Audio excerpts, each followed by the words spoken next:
Hey everybody, Bucho here with another episode of Storytime with Bucho. Today I'm going to be reading out of my second book, The Machinery of the Heart, Love Stories. I'm going to be reading a piece called The Motel Palms. It started off as I wanted it to be kind of a murder mystery, and it kind of dissolved into something else, more like a character study of a bunch of people living in a motel. Um, I like the way it came out. I like the characters and I like the way that they jumped off the page eventually, at least from my perspective.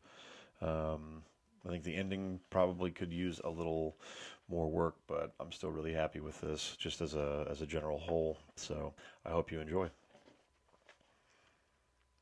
I awoke to the sound of a child screaming in the courtyard, one of Lucinda's girls from the sound of it. I scrambled to put pants on and glanced at the clock on the nightstand, 5:43 a.m. I ran out of the room and saw Ashlyn near the pool standing still in her panda pajamas, which made sense, but why she was out in the courtyard so early and without Lucinda around was troubling. I noticed other residents appearing at their doors, sleepy-eyed but alert for whatever danger had found itself among us. Roger and his wife Elle across the way and up on the second floor huddled together at the railing. A disabled vet, Roger couldn't seem to find work when he returned from the first Gulf War, while Elle was busy raising their son, who had long ago grown into adulthood and lived on the other side of the country. The burnout twins, Matt and Mark, not much further down, appeared in matching white boxers and tanks. They claimed to be in sales, but they never left their room, and no one seemed to visit, so what they actually sold was anyone's guess. Will appeared outside of his door directly across the courtyard from me, baseball bat in hand and his head swiveling around as if he were being hunted. The both of us ran toward the pool immediately, shouting Ashlyn's name as we neared to let her know someone was coming to help. Will got to her first, skidding to a halt beside her and fell to his knees, wrapping his arms around her little body. "What's wrong, honey?" he asked, brushing hair and tears off her cheek. How he missed it is beyond me, but I pointed down into the pool and said his name. He turned to look and then sighed like a man completely defeated. In the middle of the pool an expanse of black lacy fabric fanned out and undulated like a lifeless jellyfish. Beneath the fabric a body floated, creating a huge lump in the fabric from below. Will covered Ashlyn's eyes and turned her around. I hunched down and held my head in my hands, the glimmer of reflecting pool lights beaming across my face. It was the kind of moment you never think you'll find yourself inside, some profound event that only happens to other people in movies and television shows. The kind of moment you realize fractures you in some way, tarnishes the facade of your beliefs, makes you distrustful and wary of what you thought you knew. Will and I debated moving the body for a bit. I argued that CPR might help, deep down knowing that probably wasn't true. Eventually we thought it best to leave the body alone in case we tainted any evidence that might exist. For months after, we never questioned whether that was the right thing to do. We never came to a conclusion. Black sky began melting into sunrise over the highway. The police came and cordoned off the pool area. Pictures were taken, the body was recovered from the pool, zipped up in a black bag and taken away. Interviews with detectives were given. "This is what I can remember," I said to the detectives, giving the same story multiple times throughout the following day. It is 2:30 in the afternoon and Will is outside vacuuming the sidewalk. His dirty blonde rocker hair billows behind him with each push of the machine. It is not unlike a scene from a music video. Every day he wears the same ratty black tennis shoes and faded jeans pockmarked with places where the fabric has been ripped open, the visible skin below a ghostly white. The only thing that changes is the band name or logo on his shirts, all of which are, of course, black. He holds the extra length of the power cord rolled up in his left hand, letting it out as he coasts along the pavement, sucking up rocks and grass and bottle caps, soiled cigarette butts and bits of shattered windshield into the see-through canister base. When asked why he does this, "Every time I think about smoking crystal again, I do this. The loudness of it helps the cravings go away." He will shrug an apology and laugh a little, eyes darting around as if in search of something else, like they're the last part of his body to kick the habit. He's not shy about this part of his past. He shows no embarrassment, only truth. He goes out of his way to introduce himself to the new tenants that arrive.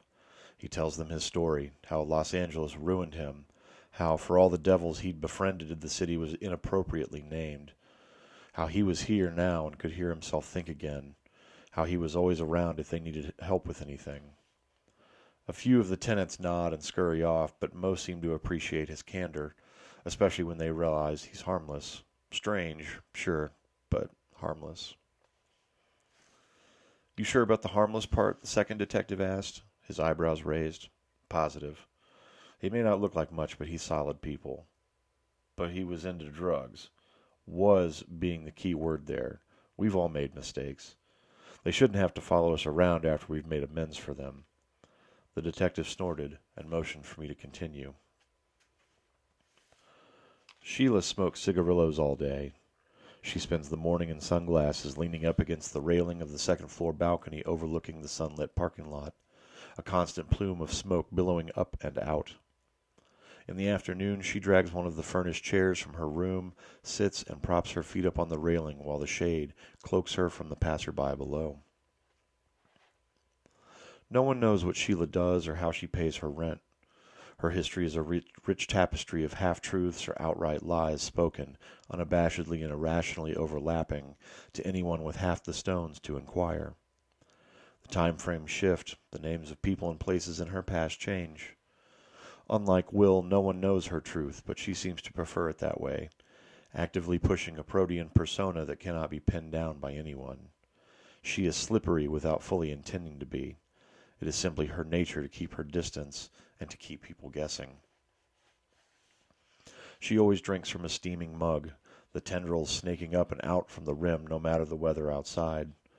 Most don't get close enough to find out what it is that steams within the cup, but Marty says he knows. Whether truth or fiction, he'll nod when people ask if he knows, but his lips will stay pursed tight until a new topic is breached. Marty, now is that her husband? I shake my head. He's just an older guy that lives in the complex. I'll get to him in a minute. They're friends or good acquaintances. I'm not sure. I don't think there's anything romantic there. If there was, they hide it well. You said she was slippery. What do you mean by that? The detective asked through narrowed eyes. I chewed on the question for a minute. The word just felt right, somehow appropriate for her entire demeanor. What I mean is that she's hard to describe to people. I think if you asked others around, you'd get a lot of different descriptions and none of them would be wrong. That's all. I don't mean it in a negative way. Lucinda swims in the pool with her two girls, Leslie and Ashlyn. Lucinda is a tall brunette in her late 20s. Her wardrobe consists of brightly colored summer dresses that look tailor-made to hide her pear-shaped figure. She dresses the girls more conservatively, sometimes letting them choose their own outfits on the rare shopping day when she knows she can splurge on them.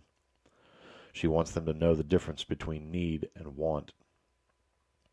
They are not her daughters, she is quick to point out, but the children of her brother who died, along with half of his platoon near Kandahar in 2011. A few years later, their mother washed a bottle of Percocets down with cheap bourbon, leaving the girls to find her splayed out in the bathroom. With both parents dead, Lucinda became guardian and struggled to become a parent after the fact. I imagine this is harder to do when you become a parent midstream. I found that I didn't have time to grieve because the girls came first, always.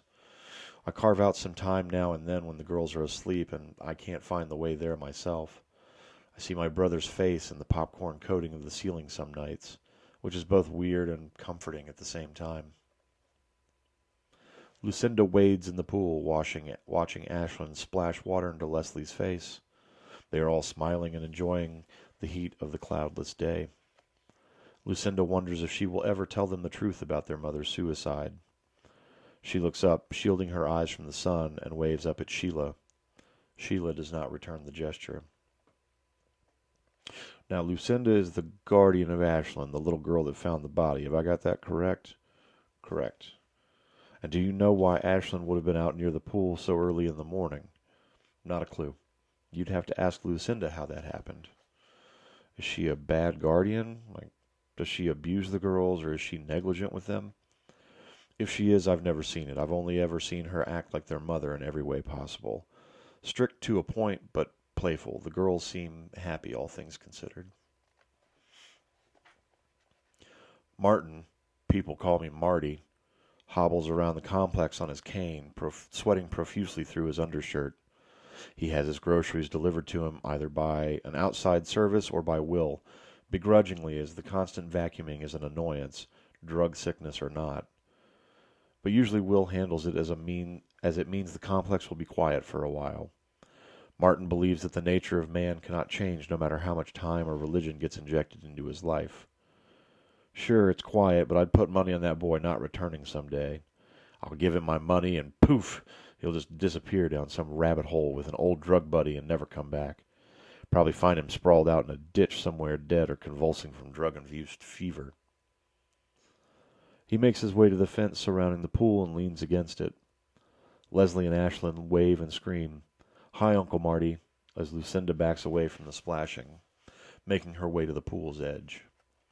Will has stopped vacuuming the sidewalk so they don't have to yell at each other, which lends a more neighborhood vibe to the motel's courtyard. "How many laps today?" Lucinda asks him. Martin squints and stares up into the open sky. 9, maybe 10. We'll shoot for more next week if the leg holds up. The girls quickly exit the pool and scamper towards the fence. They jump up and down excitedly, inadvertently splashing Martin, but he doesn't mind. The water is cool on his damp skin, and they're only kids after all. He nods at both of them. "Miss Leslie, Miss Ashlyn, how's the water?" "Warm. Come swim with us," they squeal, hoping to entice him into the water, though he never has before. "Maybe later," he replies, giving them a wink. "After I eat dinner, maybe." He gives them a wave and does the same to Sheila, perched up on her balcony before tottering off towards his room on the first floor nearby. It is 8:27 in the evening, and Will is sprawled out on a lounge chair near the pool, his vacuum cleaner standing upright beside him. He stares up into dimming night sky, his gaze jumping from quiet star to quiet star, each just now blinking into existence. It's harder to fight the cravings once the sun sets, as he hates to make noise so late, especially with so many kids in the complex. If he's lucky, the urge will pass after an hour or so as he basks in the arid weather. He will feel the need burn up his insides, rattle around within his brain, and dissipate like so much warning fog before he hobbles off to his own shabby bed while dragging the vacuum cleaner behind him. If he is not lucky, he will spend the night on the chair, inhaling the chlorine of the pool as if it were some kind of placebo meant to ease the shakes and the jitters that will rack his body until just before the sun appears. He will pass out uncomfortably against the rubber-seated chair and wake up to Marty's cane jabbing him in the ribs as the old man mutters beneath his breath. Then it will be okay to run the vacuum. Everyone will be up by then. The world will be moving. Tonight, however, his attention is pulled away as Sheila, who seems to haunt the motel palms, glides down the stairwell smooth as air. She either doesn't see Will at the edge of the pool or doesn't care. Her clothing billows up and out around her, shifting with each gust of wind, seeming to drink up the starlight. For a moment the breeze presses against her frame and highlights the curvature of the body she keeps hidden away beneath so much fabric. Will leans back and stares up into the sky, tries to count the stars, attributes each with names of people he's known over the years, gives them different personalities. He gives one his mother's name, another his sister's. He finds a cluster to the east and simply calls them X for all the women in his past, and then yawns. A lucky night, he thinks, before he slinks off to bed, pushing the silent vacuum cleaner ahead of him along the concrete path to his door. "At what time did you last notice him out around the pool?" I know exactly what time it was. I had just turned off the 9 o'clock news. I stepped outside for my last smoke of the evening. He was gone by 9:30. The pool area was completely empty by then. The detective stopped writing and looked at me. "Is it possible he came back after you went to bed?" I shrugged. "Anything's possible, but when I last saw, the pool area was empty and no one else was outside. Not that I could see anyway." He nodded and sent his pen scrawling across his notepad again. Tell us more about this Sheila character. What's her relationship to, what'd you say his name was? Martin. Marty. And honestly, most of it would be speculation. Whatever they've got going, they keep a lid on it pretty tightly. Indulge me, the detective replied, twirling his fingers at me, beckoning me to go on. Sheila wakes whenever it's convenient for her. Sleep is just another way to pass the time, don't you see? Another distraction, if you will. She'll sleep all day if she wants, but she never remembers her dreams, so the whole experience goes unremembered. If she can't remember the experience, there's no reason to have it in the first place. And sure, maybe most of her days are spent alone drowning in her own thoughts, even though the rabbit hole gets a mite dark sometimes. The light ain't worth it if you ain't been through the dark first. Anybody tells you different is a liar, or they never had to work for what they wanted. They don't know what it is to hustle for the desires just out of reach.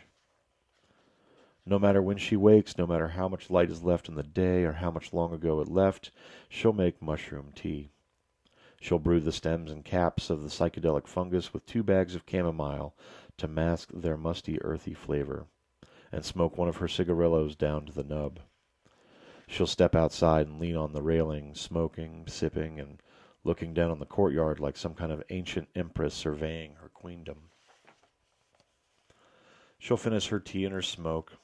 She'll dig out the remnants of mushroom at the bottom of her cup and spoon them into her mouth, saving the surreality that's to come. She'll go back inside, brew another cup, sans psychedelic, and return to the walkway railing, letting the fungus work its magic as she drinks in the day, or night, as the case may be. It's not unusual for her to be found strolling the empty courtyard late at night when everyone else sleeps. She likes the silence, loves the feel of cool wind on her skin as the world goes from normal to slipstream in a matter of minutes. If there's daylight left, she may run into one of the little girls from across the way. It's possible the girls know there's something different about her, but there's still in that beautifully ignorant innocence that can't put a finger on it. All the better for Sheila. She likes the girls just fine, but her influent state of mind doesn't allow for them to enter her personal space, her bubble. Better to keep them at arm's length. It's a principle thing, you understand. But Marty, yeah, she loves her some Marty. They couldn't be more different from each other, but somehow they got along just fine. She thought he might know her little secret, but he never let on. Not in any obvious way, anyhow. He was never up late, but if he'd been drinking after dinner, he'd maybe stroll by, and maybe she'd offer him a cigarello, and maybe they'd smoke together for a spell. Maybe Marty would have something on his mind that needed lifting, and Sheila would listen and smile in silence, nodding at the appropriate times. It was usually the boy, Will, the burnt-out rocker, who did his damnedest to go out of his way for the others. Oh, yeah. Sheila saw it and recognized it. Appreciated his efforts, yes, indeed. Past mistakes only tarnish a good heart for a little while. Marty had been on a tear that night for one something or another, lighting up into the boy. Sheila remembered letting him rant and rant until he was damn near out of breath, like he'd run a marathon before she replied. "We all trying to find God somehow, Marty. He maybe don't know it, but he was just using a needle to do it, looking for the universe in the bottom of a hot spoon filled with that dirty magic. He knows now that's not where it is. He's fighting against the demons to try to tell him otherwise." Marty had begrudgingly agreed and mumbled a maybe, and that was that. They smoked in silence for a while before he stumbled off to bed, wishing her a good night. She replied in kind and watched him hobble off. What odd strays this place had accumulated and put together. Sheila shook her head in amusement and clucked her tongue as Marty fumbled with his keys at his door. She swallowed the last of her tea and spooned the bits of mushroom into her mouth, aching for the moonlight to coat the courtyard in its ghostly glow. "So she drinks tea and smokes. She doesn't work?" "Not that I can tell, no. But I don't make any judgments. Lord knows I'm no saint. Maybe she's the product of a trust fund and she's just incredibly frugal with it. I really don't have an idea." The detective stared back at me. His eyes said little about his opinion, but I felt as if I was being judged, like I'd done something wrong. So I just stared back and shrugged as if to prompt another question out of him. "Tell me about the twins Matt and Mike." "Matt and Mark." I asked, correcting him. Yeah, Mark. They don't work either? I sighed, realizing that I was accidentally implicating my neighbors despite believing none of them had a touch of murder in their intentions. I'm not sure if they do or not. They don't really engage with the rest of the complex, honestly. They keep to themselves. They say they're in sales. They don't say much in the way of explaining what they sell or how. They get a lot of foot traffic coming and going from their place. I bit my lip in concentration, trying to remember if that was true or not.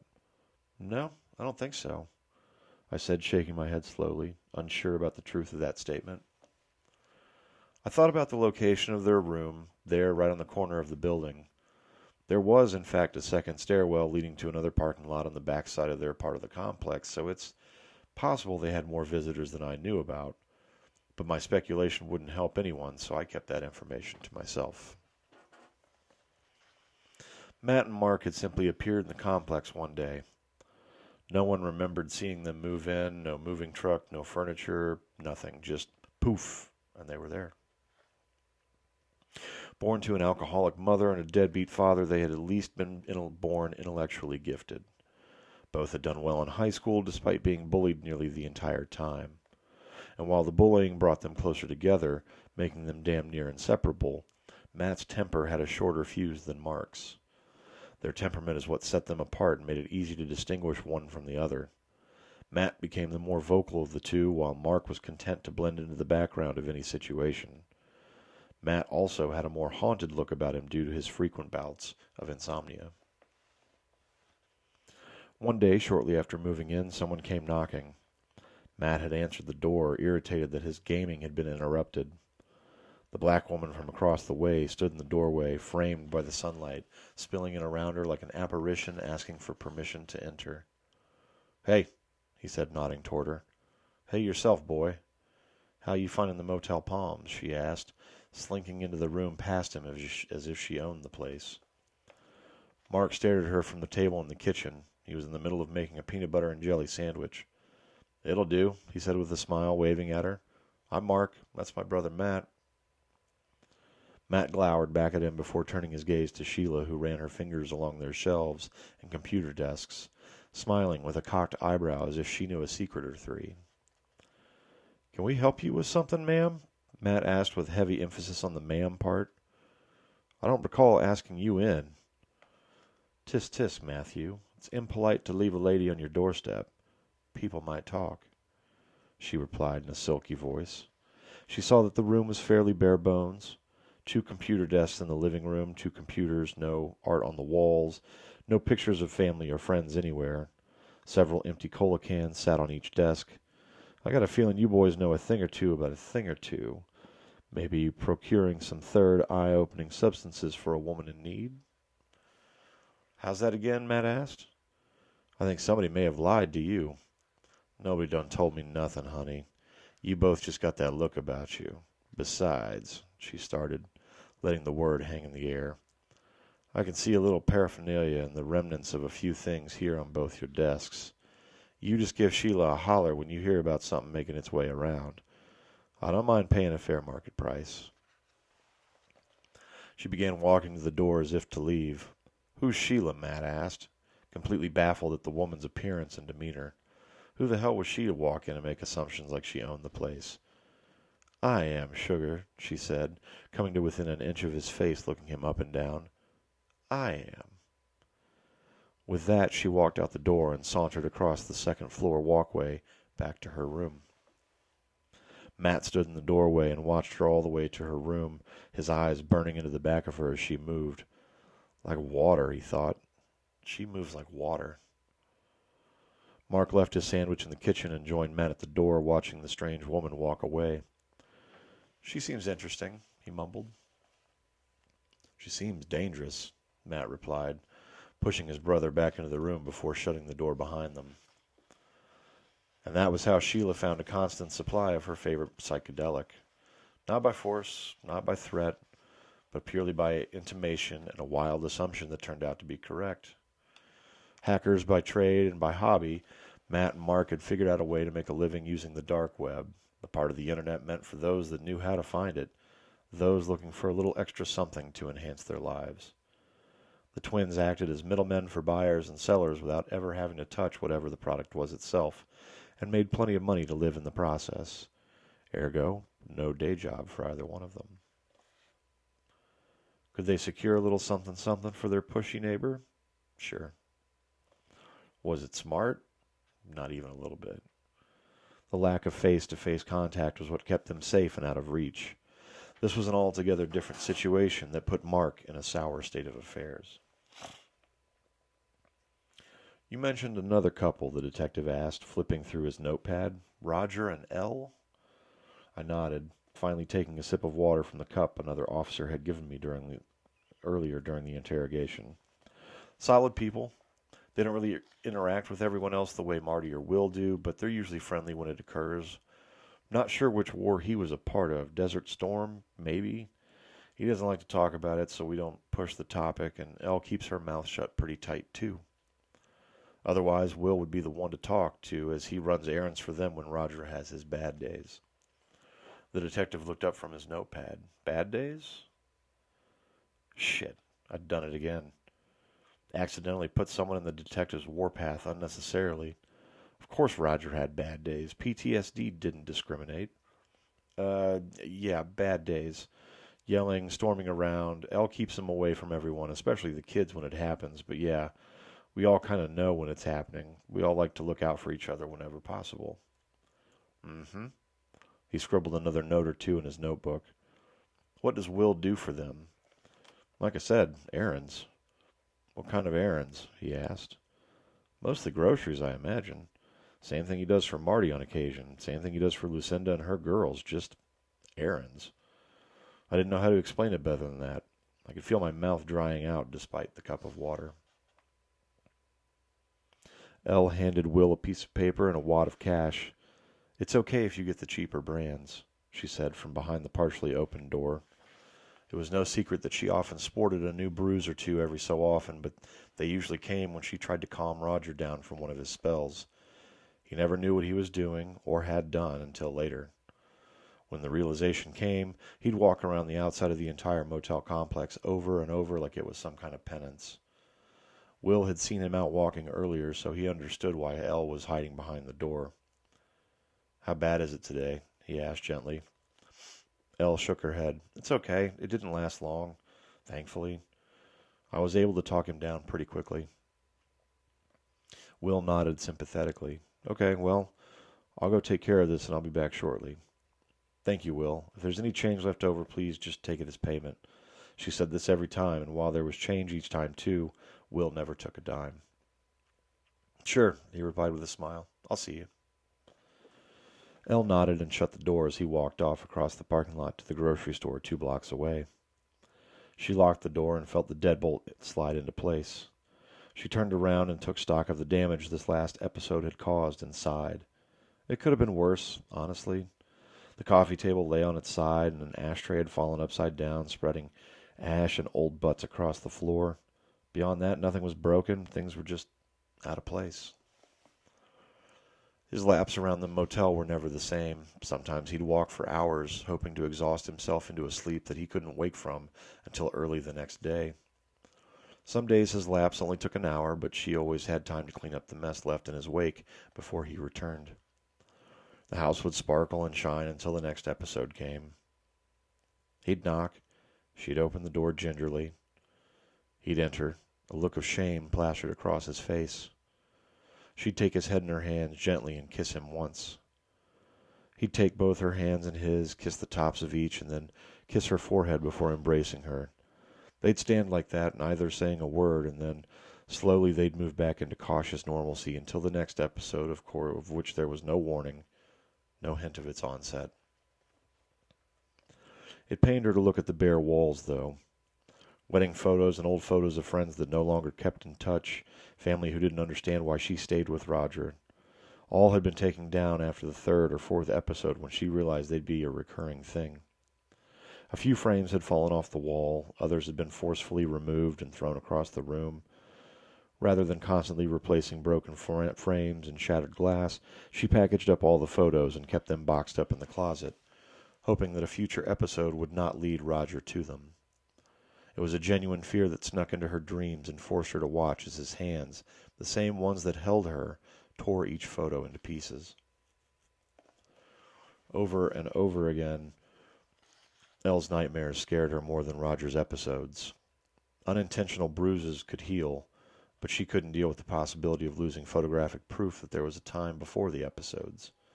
Those memories were too important to lose. When Will returned, he left the groceries on the doorstep and put the extra money inside the bag. He knocked and walked away, anxious to run his vacuum cleaner before it got dark. When I finished telling the detective all I knew, all I could remember about anything, he thanked me for my time and left my room. I watched him walk to the pool area, his head moving while he scanned the entire area one more time before getting in his car and driving off. With Sheila's body gone from the scene, all the yellow crime scene tape around the pool fencing seemed surreal, a strange decorative reminder of her death. The tape would stay up for a week before someone from the police department finally came out and removed it all. As all the police cruisers pulled out of our parking lots, the sun began to set. I sat outside my room for a bit, staring out at the pool, thinking that in some strange way Sheila would still end up haunting our little community, albeit through our memories of her rather than actually seeing her silky, billowing outfits glide through the courtyard. I noticed that Lucinda was outside of her door, looking on. The girls were inside, probably already asleep from the macabre excitement of the day. Will stood outside the fence, vacuum cleaner standing upright beside him. His face was vacant, emotionless. Not that he ever confided in me or anything, but it was hard to tell where his head was at in the moment. I imagined that, like me, this was the first time he'd been around a dead body, especially that of someone he knew. Marty was inside the pool area, sitting on one of the deck chairs with his head in his hands and his cane on the ground. You could always guess at the level of intimacy between two people, but you'd almost always be wrong. I suppose some relationships grow deeper roots behind closed doors out of sight of the public. I felt bad for him in that moment, knowing he had a special bond with Sheila. His grief seemed deep and profound. Matt and Mark sat in lawn chairs outside of their room. They chain-smoked, drank beers, seemed to say little to each other as night arrived. I still haven't decided how I feel about those two. I can't put my finger on any one feeling with any accuracy. Roger and Elle weren't outside their room, but that wasn't unusual. Sheila's death had shaken him hard. Not so much because they were close, but I think it might have triggered some long-ago memory in him. He started walking around the complex when the first officer arrived, and he didn't stop until the last cruiser had left. Hell, the detective had even walked side by side with Roger just to get his questions answered. That had been a tiny bit of humor in a mostly joyless day. I realized the motel was a pretty strange place. An odd phenomenon, perhaps. You didn't really end up here by choice. Some decisions had most likely been made on your behalf, and this was just where you ended up. It's not a bad place. There are certainly worse on the outskirts of the city, but it's nobody's first choice. That so many of us had taken up residence here was an interesting point of note to the officers. I don't think any of us found it all that interesting, really, just another place to lay our heads for a spell, as Sheila may have said. Still, it was home for most of us. I don't know how the police investigation will go or what anyone else said to them during their interviews. I have to believe that Sheila's death was an accident, but I'm no cop. It's possible they have several theories running at once, hoping one pans out into some shade of truth. Until we know for sure, we just keep on keeping on, as Sheila would say. It's really all anyone can do. Thanks for tuning in, guys. I hope you enjoyed what you heard, and if you did, feel free to hit subscribe, like, leave a comment, do whatever you want to do. Thanks for tuning in. Have a nice weekend.